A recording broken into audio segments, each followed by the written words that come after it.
So Pirate Software is a bad guy, and if you don't agree, it's rage bait. What are you mad about? What are you mad about? You're already mad. You cannot be double mad when someone dares to actually respect Pirate Software for who he is. Like, it's one of those moments of like, okay, you screaming about Pirate Software, let me check. Oh, he's a nice streamer. He's actually a game developer. I can relate in so many ways. And yes, he has some character flaws or whatever, but he's also actively trying to survive the apocalypse that is upon him. Every single time the drama is going to get worse. The cancel culture is going to be more vicious and out of control. And is this the side of the story that you don't even want to listen to? I don't understand, bro. Or is it because I said Pirate Software is 100% correct and he's 100% correct because he beat everything else? You know, you gave him just enough attention. You were rage baited. Not by me, but the nature of YouTube. If you click, you want to know more.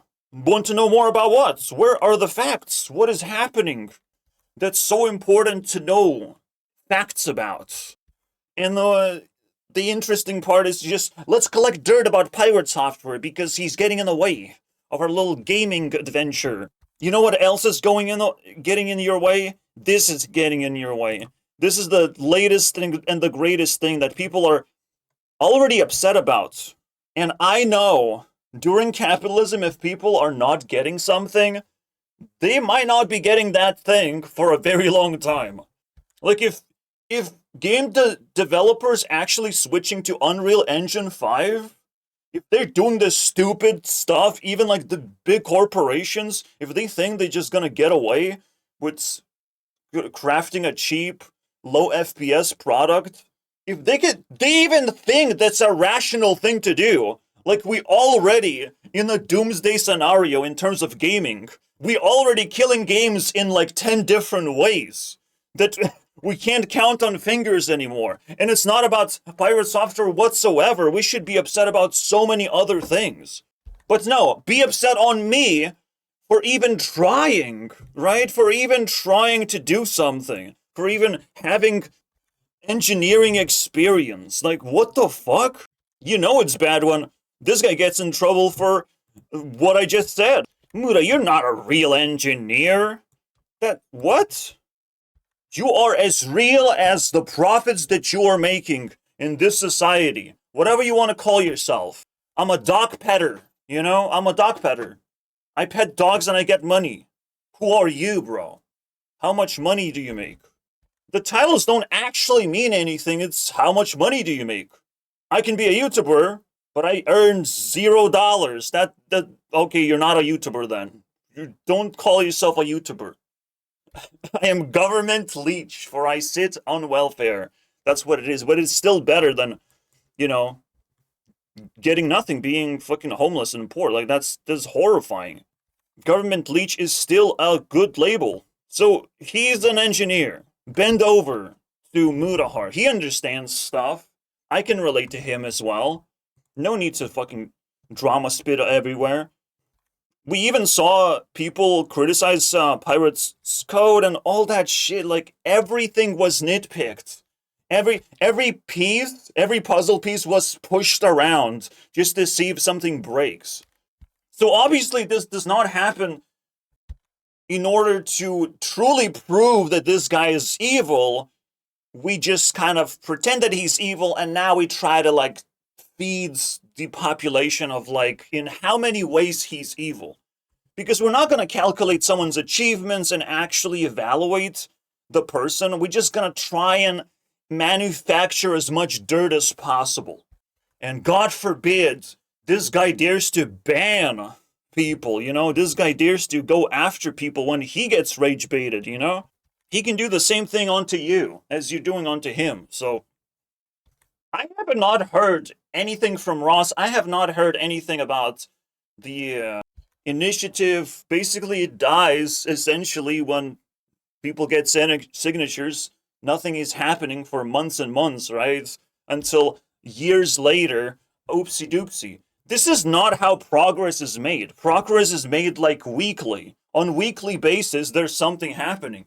The only Person that's making progress is this guy showing up weekly because people want to see if he's still bad or whatever. Like people got fucking brainwashed at this point in watching Pirate Software's moves. And I can even relate on this basis because making games is just hard. Unless you in a game jam, then in a game jam it's easy. You just make a shitty game, but when you're making a big project, it's actually really, really cumbersome. And you don't want to do it alone. This is the most disgusting thing. Pirate Software should be rich enough to start employing people and learning of how to, make his money work for him, create jobs, all this nice capitalism stuff because you already, like, financially safe, so just employ some people, be nice. Wait, I thought it's the same person. What is going on? On any streaming platform, view botting. Yeah, okay. Look, I will make it about me in the end. And you can double check. Probably people are saying mean things. Some people are deciding to subscribe to my channel. But in order to make a change, someone has to dedicate their life for the change. And I'm dedicating my life to these like fucking little shapes floating around and hoping that this is going to be graphical revolution. I'm not claiming that it's going to be the best shit ever, but I am claiming that it's not going to lag and it's going to put a lot of stuff on the screen. What will it amount to? I don't know, but it's probably going to be a unique gaming experience and it's worth investing whatever you're capable of investing. Most people can click around, just be curious, and recommend your friends to watch the damn thing, right? This is the most popular, and this is technically I was able to push it here, but here as well. Here is I was able to push my engine. Again, some people criticize, but it's like you don't have that, and if you criticize, why? I get nothing from it right now. I can't even sell it to you, bro. It's not finished. We don't know where this thing is going. You cannot criticize unfinished things. It's like people's personalities are so judgmental, right? They skip a few steps. They don't recognize that I'm just one guy stuck in a shitty environment trying to do something because that's my life sacrifice. And criticizing that is just like the most antisocial bullshit that exists. Like, place your bets. I'm gonna click on the comments. What will I see? Are people gonna say something actually insightful, or are they just gonna criticize me because that's the easy thing to do? Well, I was wrong. There's no negativity. Well, thank God. But you can tell I'm rage baited by all the noise. Saying this is not noise, this is nothing. This is not supposed to make people mad. It just should make people consider other things. And now it's the top tier video on my channel, or technically of all time. Of all time. Not even on my main channel I have 5,000 views on a video. With one exception. And technically that exception counts, sure. But you must understand, this is the definition of my channel. Whatever I'm able to capture the soul of, I carry the burden of, that's my identity. There's mainstream thinking, but there's nothing wrong with following common sense as well. Most people who want to solve big issues in this world, they're not going to choose mainstream, because mainstream can break down and stop functioning and stop delivering good products. You have to use common sense and find a different pathway. I found another very interesting TikTok of something made for like 100 kilobyte game basically being made. I just want to open your mindset of like what is possible. This game here is only 96 kilobytes, but do you realize what that means? If you take a screenshot on your phone, just the image alone will be around 2 megabytes. That's 2,000 kilobytes. So how did they manage to make a whole game in just 96 kilobytes? Let me explain. This is actually a German game from 2004, and it was part of a competition. The challenge was to create a game that couldn't exceed 96 kilobytes. And then YouTuber and programmer Gwincho explained how they pulled it off, just so you get the idea. A single wall texture by itself would already take up more than 100 kilobytes. Those are real people, bro. I think Pirate Software is a pathway, is an open doorway to these kind of people who can do crazy things, solve crazy puzzles. 100 kilobyte game is a crazy thing to solve, and this is the future. Like we literally see like all these texture packets, all these things. You just need an editor, and all of a sudden you can start optimizing your game better. Editor to craft textures on the spot because it's capable of doing that without performance issues.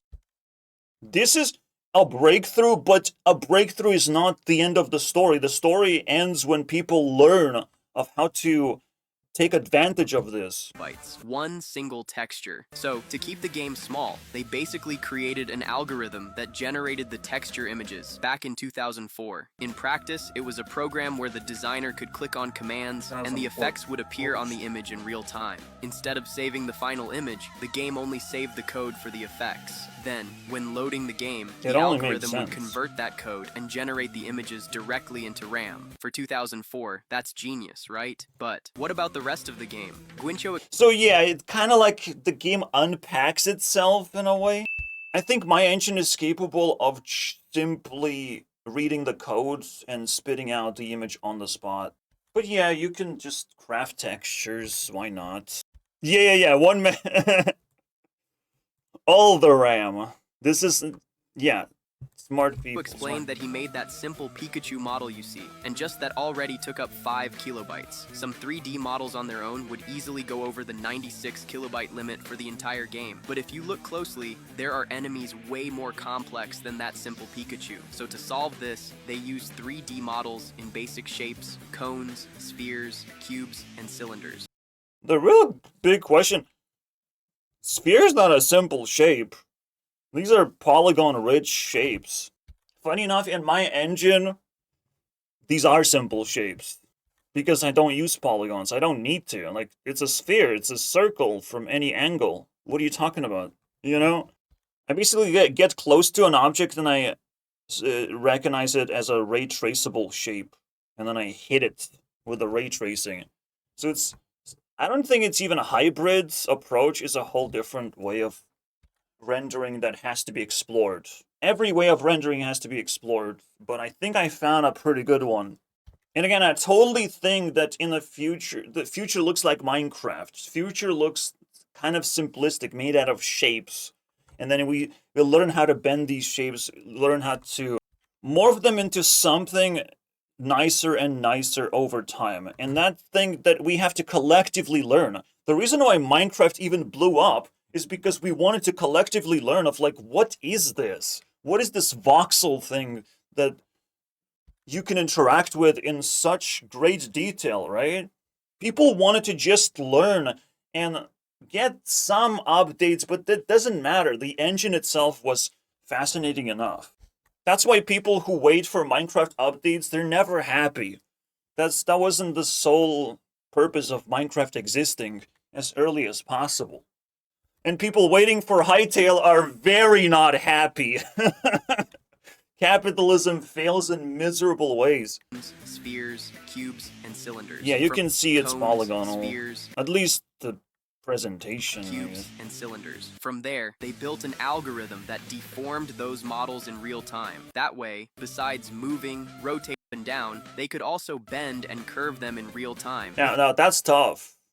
Without polygons. Without needing to create new models. In other words, the game generated everything on the fly, without storing it and without weighing down the game. But what about the sound? Does that mean the game has no sound? Nope, it does. Besides the sound effects, the game even has background music. And how did they do that in under 96 kilobytes? Check this out. Instead of saving the music in MP3 or WAV, they used MIDI. To put it simply, MIDI works like sheet music that the game reads in real time and plays for you. So basically, the game is performing the music in real time, not just reading an audio file. It only needs to store the sound of one instrument, and with MIDI, it can play the music and control the notes for you. That's why, for example, your footsteps sound kind of like a tambourine. Crazy, right? And that's why this 2004 game fits into an incredible 96 kilobytes. This game here is only... I personally love just the neon lights, like, damn. The brain power of this thing just still matches today's problem solving. there's the bad stuff. There's stuff that looks like really good, but it's never gonna be released, is it? Like, it's so annoying. This can I match with my engine something like this? Oh my god. It will never look like this. My engine is completely different. It's not voxel based. But this is how it.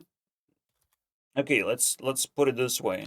This is generation 1 rendering, and I use generation 2 rendering, where everything can just move around and does not look like voxels, because it does bring in some kind of weird vibe in a way, but that you will have to get used to because it's a different generation of a different type of rendering in general, right?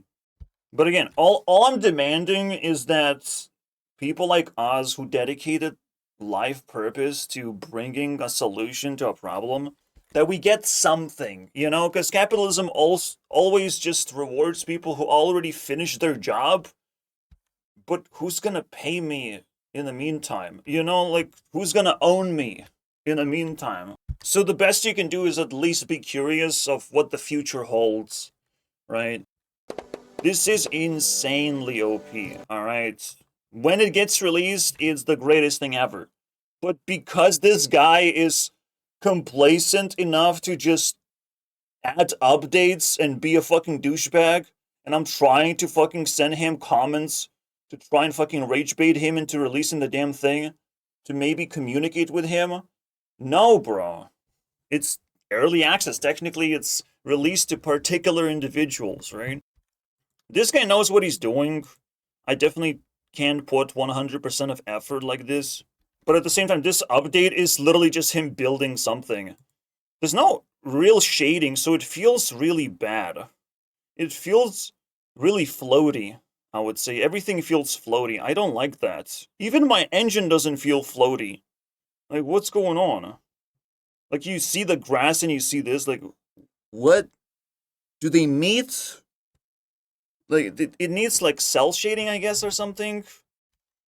And the guy took too much liberty of just making the textures be the pixels, which is scary to me. Like, it's not... Why? Why? Like, it looks bad. It looks... Now it is pixelated, like Minecraft, like what people laughed at, right? So there's technical mistakes you can make. If you don't release the damn thing, you don't get the real criticism of people. But you can see I'm in this, like, movement of actually bringing a new engine. Like, people need to stop killing games. The actual necessity that people need is to have a good 3D engine that's easy to use. Without that sort of thing, we always gonna get lackluster games, and right now we're getting the worst possible thing of, like, luxury games. Oh, you can't afford these games. It's like, what? What happened to gaming industry? Yeah, again, I'm frustrated simply because this is not released. Like, this is brilliant, and not quite brilliant, isn't it? Still rage bait. That's rage bait right there. I would never release rage bait. I would give away anything that's valuable. I'll give my effort, I'll give my opinions if they're valuable, I'll give whatever I find, scrape off the internet if I see that it can bring people value. I don't withhold value for the sake of selling it or making a big event when I'm releasing something. I have to make a name out of myself first to make big events or whatever. Indie developers shouldn't act like this. Shouldn't act like this. I think Reynad released a baby game. I think his idea flopped very hard. I like hard games, but for fuck's sake, Bazaar is not it. And why did this happen? I feel like Reynad needed to just open up and not make it into an event. And even his greed showed, and his game died as a result. Like, everyone is withholding their true potential just for the sake of, like, making a big deal out of it. Yeah. And that turned into hightail drama. For me, it's already done. Said and done. Like, these people are morons. But now I have to live with it. That no one else is doing a good job. Like, what is going on? The moment I will make a game with my engine, it's out there. You can play it. It's easy access. I already tested inside a game jam. Okay, so I entered this game jam, right, the most popular one, and I tested my skills of what am I able to do in these 4 days. I thought it was going to be a week. I thought it was going to be chill. It was 4 days. Whatever. I still made a good game. People still enjoyed it. Yes, they had a hard time accessing it, but it worked on their computers. That's the first fucking step. That's all I needed to know. The next step is going to be to figure out if my engine works flawlessly on their computers as well. I can use the game jam to figure it out. And potentially even win the damn thing. Blow people's minds next year. So yeah, cliffhanger. See what happens next year. See how much effort I am able to pour into my engine. See if I break new grounds in the gaming world. And when I can provide you with any value, I will give it to you. I will let you download it. I will let you experiment it. You can already request code from me because it runs in Unity pretty easily, but it requires coaching to set it up. But I can still provide code to you if you want to experiment what the engine can do. And at the same time, you will provide me with motivation to, fix a few things and force me to explain how my code works. For that, you have to go to my main channel and find Discord right here, right? And then we can talk about it. Otherwise, see you guys next time until these cliffhangers get moved closer and closer and eventually solved. See what's happening if I use my engine to make games. Wow. Now, one last thing. 2D games and 3D games is not the same thing. By all means, rendering engines only care about 3D. 2D makes no difference. If I was to make a card game, I probably am okay just making a 2D experience. I think the game that I would be making, the first game, is just kind of like an environmental exploration game. So you like exploring different biomes and different looking things. And potentially make a bunch of explosions or move blocks in a massive amount, just like I display in the video, like in massive ways. You just like potentially doing destruction or something, or moving in like lightning speed because everything loads very fast as well. So yeah, the first game should be a little bit more visual than like interactive. And if I'm fast enough, I will do something visual for YouTube Rewind too, as I want to uphold this platform's culture. It's not Game Jam that's my competition. It is the YouTube Rewind that's my competition. This is the thing that I want to win one day. So very ambitious, lots of things to do. I'm busy. Bother someone else.